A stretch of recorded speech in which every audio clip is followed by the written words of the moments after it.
vamos conhecer por detalhe e detalhadamente o mercado de trabalho para acertarmos na contratação do trabalhador. Por quê? Porque alta rotatividade implica aumento de custos na produção. Custos de produção. Substituição do trabalho empírico por métodos científicos, regra de ouro, é a sistematização da tarefa, a seleção científica do trabalhador. Precisamos de um operário para fazer isso. Pelo método científico da seleção científica, acertaremos na contratação.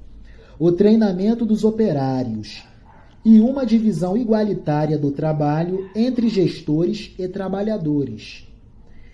Taylor e os seguidores de sua teoria propugnavam uma revolução completa na atitude mental dos trabalhadores. A propósito do aspecto revolucionário do Taylorismo, revolucionário é, inclusive, o aspecto configurativo estético do seu livro, Princípios da Administração Científica, segundo Alex Coulter, citando Hartley. Simplicidade da abordagem na escrita, as anedotas coloridas e a insistência de que os detalhes de gerenciamento de fábrica eram aplicáveis a outras atividades. É a administração científica podendo ser utilizada em todas as organizações, inclusive nas organizações públicas.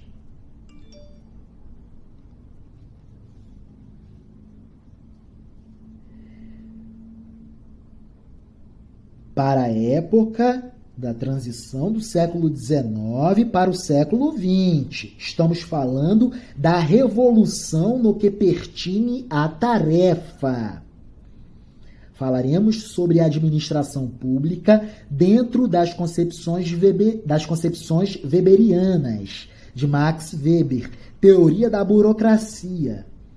Mas percebemos aqui que o método científico de Taylor poderia ser aplicado a qualquer organização.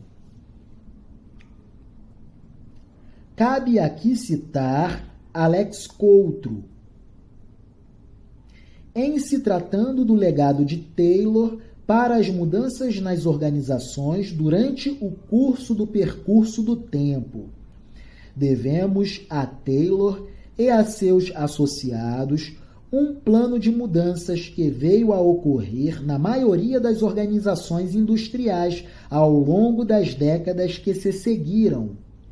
Teóricos da gestão administrativa apresentam uma estrutura para a organização que contempla clara delimitação de autoridade, responsabilidade, separação entre planejamento e operações, esquemas de incentivo para os trabalhadores, gestão por exceção, especialização de tarefas.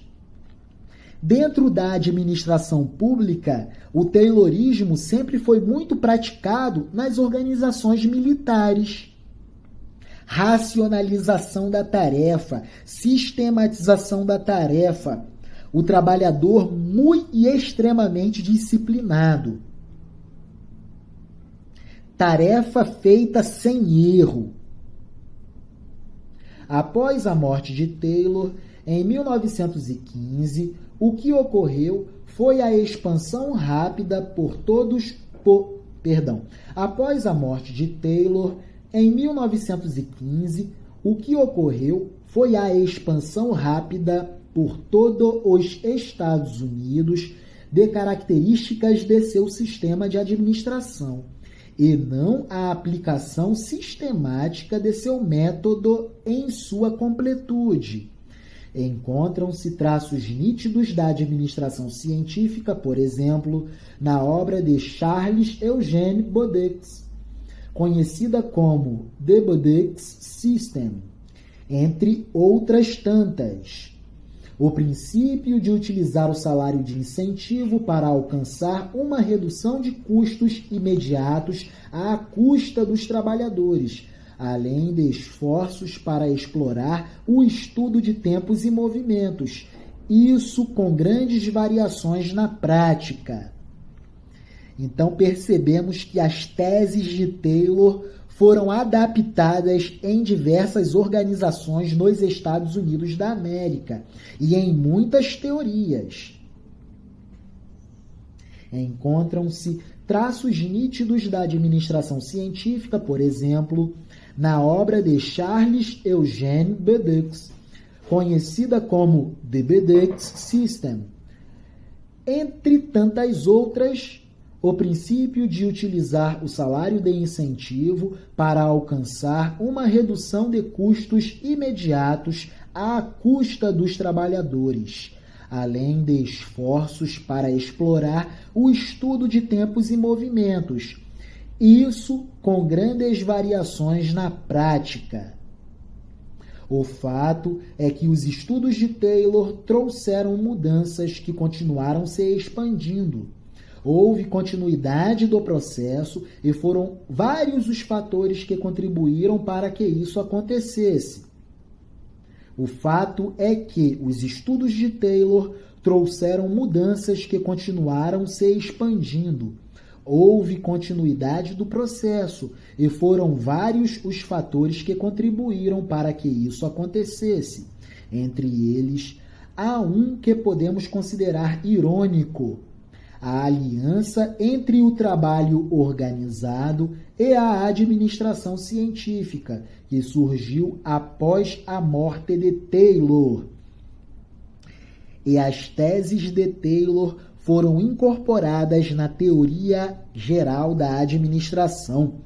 Frederick Winslow Taylor, um clássico da teoria geral da administração, aquele que por primeiro sistematizou a tarefa fabril.